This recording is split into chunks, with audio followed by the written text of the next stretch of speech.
ஒரு காலத்துல எப்படி இருந்த மனுஷன் என்னாச்சு இவருக்கு? கடைசி 7 வருஷமா ஏன் அவர் தொட்ட எந்த படமுமே பெருசா ஹிட் ஆகல? தமிழ் சினிமால எந்த மூவிக்கும் இல்லாத ஹேட்டும் ட்ரோல்ஸும் ஏன் அஞ்சான் படத்துக்கு வந்துச்சு? சூர்யாவை எல்லாரும் நெப்போ கிட்டான இன்ஃபுளுன்ஸ்ல வந்துட்டாரு, ரொம்ப ஆட்டிடியூட் அப்படி இப்படின்னு பல விமர்சனங்கள் வைக்கலாம். ஆனா இந்த வீடியோல சூர்யா யாரு, அவர் எப்படி ஆக்டர் ஆனாரு, அவர் ஆக்டர் ஆகப்பட்ட ஹர்டல்ஸ் என்ன, அதையெல்லாம் தான் பார்க்க போறோம். சூர்யா ஃபேன்ஸ் அண்ட் நியூட்ரல் ஃபேன்ஸுக்கெல்லாம் இந்த சூர்யா சீரீஸ் மூலியமா அவரோட சினிமா லைஃபை டீட்டெயிலா அனாலிசிஸ் பண்ண போறோம். வாங்க வீடியோக்குள்ள போலாம். ஒரு நார்மலா டெக்ஸ்டைல் இண்டஸ்ட்ரியில சாதாரண அக்கௌண்டன்டா கெரியரை ஸ்டார்ட் பண்ண ஒரு லெஜெண்டரி ஆக்டரோட பையன் என்ன பண்ணிட போறான்? சிரிக்கவே வரல, டான்ஸ் ஆட சொன்னா எக்ஸசைஸ் பண்ணிட்டு இருக்கான், அப்பா பேரை கெடுக்கிறதுக்காகவே சினிமாக்கு வந்திருக்கான், இப்படி ஏகப்பட்ட விமர்சனம். அதையெல்லாம் கடந்து எப்படி சூர்யா ஃபேன்ஸால அக்செப்ட் பண்ணிக்கப்பட்டாரு, அதுவே ஒரு இன்ட்ரெஸ்டிங்கான ஸ்டோரி தாங்க. இந்த ஸ்டோரி உங்களுக்கு தெரியலன்னா இந்த வீடியோவை ஃபுல்லா பாருங்க. சூர்யாவோட கடைசி சில படங்கள் ஒழுங்கா போகலன்னு சூர்யாவை பயங்கரமா எல்லாரும் சோசியல் மீடியால ட்ரோல் பண்றாங்க. இப்ப புதுசா வந்த பிரதீப் ரங்கநாதன் சூர்யாவை தோக்கடிச்சிட்டாரு அப்படின்லாம் கிண்டல் பண்றாங்க. ஆனா ஒரு 10 வருஷத்துக்கு முன்னாடி சூர்யா அப்போ பீக்ல இருந்த விஜய் அஜித்துக்கே டஃப் கொடுத்திருக்காருங்க. இப்படி விஜய் அஜித்துக்கே டஃப் கொடுத்து சூர்யாவை உருவாக்குனது நம்ம லெஜெண்டரி டைரக்டர் பாலா தாங்க. சூர்யா லயோலா காலேஜ்ல பிகாம் டிகிரி முடிச்சுட்டு ஒரு கார்மெண்ட் இண்டஸ்ட்ரியில ஒர்க் பண்ண ஸ்டார்ட் பண்ணிருக்காரு. கிட்டத்தட்ட ஒரு 8 மாசம் அங்க ஒர்க் பண்ணிருக்காரு. அண்ட் ஒர்க் பண்றப்போ சிவகுமாரோட பையன் அப்படின்னு எங்கேயுமே யார்கிட்டயும் சொல்லாம தான் வேலை பார்த்துட்டு இருந்திருக்காரு. இவ்வளோ ஏன் அந்த கார்மெண்ட் இண்டஸ்ட்ரியோட ஓனருக்கே ஆரம்பத்துல சிவகுமாரோட பையன் தான் சூர்யா அப்படிங்கிறது தெரியாமலே இருந்திருக்குங்க. அப்போ டைரக்டர் வசந்த் சூர்யாவை அவரோட ஆசை படத்துக்கு மூலியமா தமிழ் சினிமால இன்ட்ரோடியூஸ் பண்ணலாம் அப்படின்னு பிளான் பண்ணி சூர்யா கிட்ட அப்ரோச் பண்ணிருக்காரு. ஆனா சூர்யா எனக்கு ஆக்டிங்லாம் பெருசா இன்ட்ரெஸ்ட் இல்லை அப்படின்னு சொல்லியிருந்திருக்காரு. அதுக்கப்புறமா ஆசை படம் அஜித் குமாரோட ஆக்டிங்ல 1995ல ரிலீஸ் ஆகிருக்கு. அவருக்கு ஒரு பெரிய ஓப்பனிங் அந்த படம் தமிழ் சினிமால கொடுக்க சூர்யா கொஞ்சம் யோசிக்க ஆரம்பிச்சிருக்காரு. ஒருவேளை அக்செப்ட் பண்ணியிருந்திருக்கலாமோ, அஜித்தும் புது ஆக்டர் தானே, அவரையே அக்செப்ட் பண்ணிருக்காங்களே, நம்மளையும் அக்செப்ட் பண்ணிக்குவாங்களோ அப்படின்னு ஒரு ஹோப் வந்திருக்குங்க. சூர்யா ரிஜெக்ட் பண்ணதுக்கு மேஜர் ரீசன் என்னன்னா, சூர்யா பயங்கரமான இன்ட்ரோவர்ட் ஆங்க. அதனால எப்படி எனக்கு பெர்ஃபார்ம் பண்ண வரும் அப்படிங்கிற ஒரு பயத்திலேயே தான் அவர் ரிஜெக்ட் பண்ணியிருந்திருக்காரு. ஆனா அதுதாங்க ஃபேட்னு சொல்றது. இந்த ஃபேட்டுக்கு வேற ஒரு பிளான் இருந்திருக்கு. எந்த சான்ஸை சூர்யா மிஸ் பண்ணி அஜித் ஹிட் அடிச்சாரோ அதே அஜித் மூலியமா சூர்யாவுக்கு செகண்ட் சான்ஸ் கொடுத்திருக்கு ஃபேட்.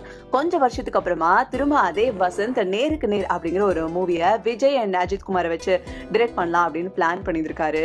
ஆனா அப்போ அஜித்துக்கும் வசந்துக்கும் ஏதோ ஒரு ஈகோ கிளாஷ் ஆகிருக்கு. அப்போ டைரக்டர் வசந்த் நான் நினைச்சா ஒரு ஸ்டாரை உருவாக்க முடியும் அப்படின்னு அஜித் கிட்ட சவால் விட்டு சூர்யாவை இந்த படத்துக்கு அப்ரோச் பண்ணதா ஒரு டாக்கும் இருக்குங்க. திரும்ப 2வது வாட்டி வசந்த் சூர்யாவை அப்ரோச் பண்றப்போ சூர்யா ஓகே சொல்லியிருக்காரு. நேருக்கு நேர் படம் மூலியமா 1997ல நம்ம தமிழ் சினிமால இன்ட்ரோடியூஸ் ஆனாரு சூர்யா. நேருக்கு நேர் ஒரு பயங்கரமான ஹிட் ஆகிருக்கு. இப்படி அஜித் குமார் அவருக்கு கிடைச்ச ஆப்பர்ச்சுனிட்டியை ஒழுங்கா யூஸ் பண்ணாம ஏகே தவற விட்ட வாய்ப்பு மூலியமா தமிழ் சினிமாக்குள்ள கால் பதிச்சாரு நம்ம சூர்யா.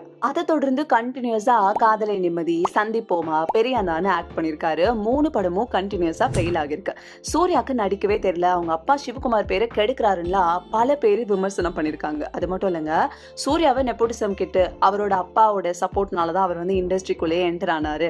அதை தாண்டி அவருக்கு பெருசா எந்த டேலண்ட்டுமே இல்லைன்னா நிறைய பேர் அசிங்கப்படுத்திருக்காங்க. எதையும் பெருசா கண்டுக்காம எப்படியாவது இவங்க வாயெல்லாம் அடைக்கணும் அப்படின்றதுக்காக ஒரு பிரேக் த்ரூ கொடுக்கணும் அப்படின்னு முயற்சி பண்ணிட்டே இருந்திருக்காரு. அப்புறம் 1999ல பூவெல்லாம் கேட்டுப்பார் அண்ட் 2000ல உயிரிலே கலந்தது இந்த படம்ல ஆக்ட் பண்ணாரு. 2 படமும் டீசெண்டா ஹிட் ஆனாலும் சூர்யாவுக்கு அவர் எக்ஸ்பெக்ட் பண்ண அந்த கெரியர் பிரேக் த்ரூவை கொடுக்காமலே இருந்திருக்கு இந்த படங்கள். அதோடு மட்டும் இல்லாம சிவகுமாருங்கிற பல பீக் ஆக்டிங் பெர்ஃபார்மன்ஸஸை தமிழ் சினிமாக்கு கொடுத்த மாபெரும் பெர்ஃபார்மரோட லெகசியை காப்பாற்றுற அளவுக்கு இம்பாக்டா சூர்யாவுக்கு அது வரைக்கும் வந்த எந்த படமுமே கிடைக்கலன்னு தான் சொல்லணும்.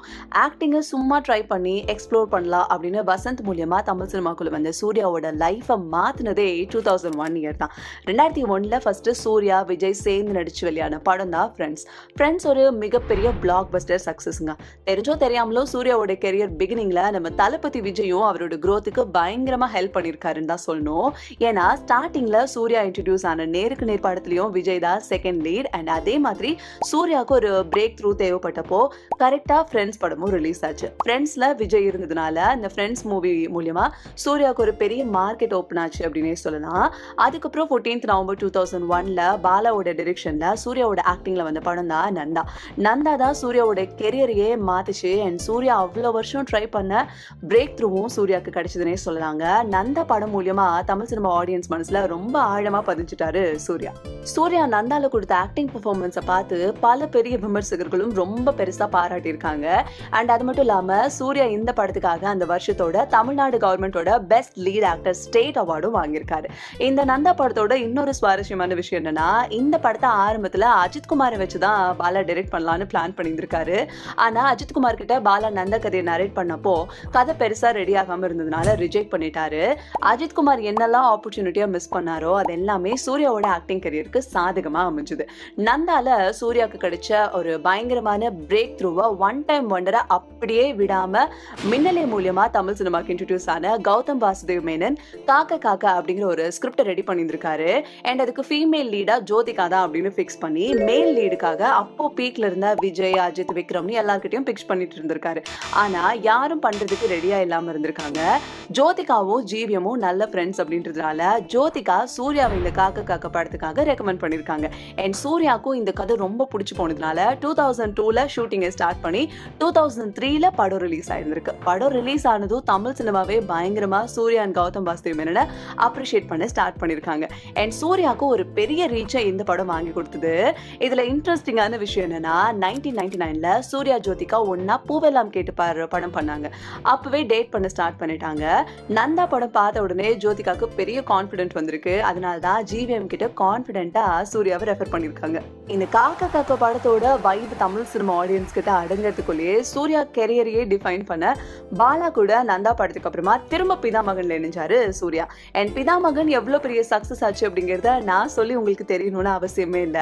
காக்க காக்க பிதாமகன் ரெண்டு படத்தையுமே ரெண்டு வித்தியாசமான ஒரு எக்ஸ்ட்ரீம் ஆக்டிங் பெர்ஃபார்மன்ஸஸ் பிரசென்ட் பண்ணி தரமான பெர்ஃபார்மரா சூர்யா மக்கள் மனசுல ஒரு நல்ல இடத்தை பிடிச்சிட்டாரு.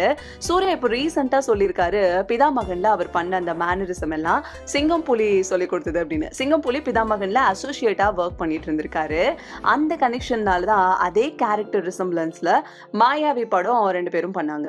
முன்னாடியே சொன்ன மாதிரி சூர்யா ஒரு பயங்கரமான இன்ட்ரோவர்ட். ஆனா பிதாமகன் படத்துல அவரோட ரியல் லைஃப் கேரக்டருக்கு அப்படியே எக்ஸ்ட்ரீம் ஆப்போசிட்டா ஒரு அவுட் அண்ட் அவுட் எக்ஸ்ட்ரோவர்ட்டா நடிச்சிருப்பாரு சூர்யா.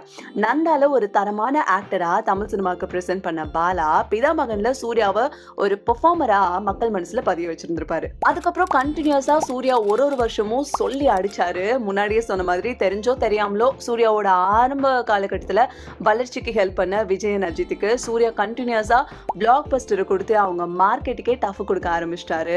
இவ்வளோ ஏங்க நம்ம சூப்பர் ஸ்டாரோட கலெக்ஷனுக்கு ஈக்குவலா கலெக்ஷன் பண்ணி புது ரெக்கார்டையே படிச்சாரு சூர்யா. சூர்யா கெரியரோட பேஸை எப்படி யூஸ் பண்ணாரு, விஜய் அஜித்தோட டவுன்ஃபால் யூஸ் பண்ணி எப்படி தமிழ் சினிமாவோட ஒரு வெர்சடைல் ஆக்டர் ஆனாரு, பிரைம் ஃபேஸ்ல சூர்யா எடுத்த சேலஞ்சஸ் என்னென்ன, இது எல்லாத்தையுமே அடுத்த பார்ட்ல பார்க்கலாம். இந்த பார்ட்ல நாங்க ஏதாவது இன்ட்ரெஸ்டிங்கான டீட்டெயில மிஸ் பண்ணிருந்தா உங்களுக்கு தெரிஞ்சா நீங்க கீழே கமெண்ட்ல சொல்லுங்க. அடுத்த பார்ட்டை மிஸ் பண்ணாம பாருங்க. அப்படியே மறக்காம நம்ம சேனலை சப்ஸ்கிரைப் பண்ணி வச்சுக்கோங்க. அண்ட் இந்த வீடியோல உங்களுக்கு பிடிச்சிருந்தா ஒரு லைக் பண்ணுங்க. மறக்காம உங்க ஃப்ரெண்ட்ஸ்க்கும் இந்த வீடியோவை ஷேர் பண்ணுங்க.